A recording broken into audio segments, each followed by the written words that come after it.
Quand on regarde la situation principalement d'une PME et d'un entrepreneur qui veut un conseil d'administration, il est évident qu'à partir du moment où il décide de former un conseil d'administration, il confie la responsabilité à ce conseil d'administration-là d'assumer la gestion de l'entreprise.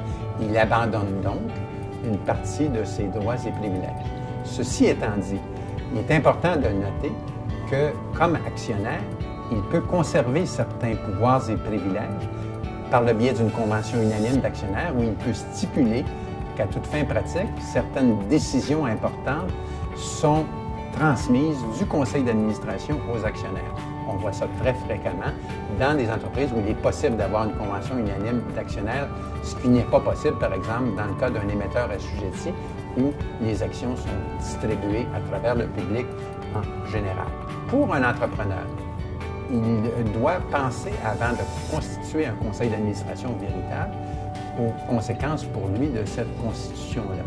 Si, par exemple, il se retrouvait avec des conflits d'opinion avec ses administrateurs, ça rend sa tâche un petit peu plus difficile. Il pourrait cependant convoquer une assemblée spéciale des actionnaires au fin de révoquer le mandat des administrateurs. De même, une convention unanime d'actionnaires pourrait prévoir à l'avance que les actionnaires, dans le cas d'un candidat proposé par un actionnaire en particulier, peut être démis par le biais d'une assemblée spéciale d'actionnaires.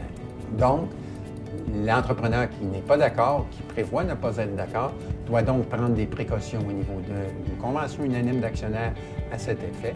Et deuxièmement, s'il n'a pas pris ces précautions-là, ou même s'il les a prises, il serait important qu'il considère la possibilité de tenir une assemblée spéciale s'il n'est pas d'accord.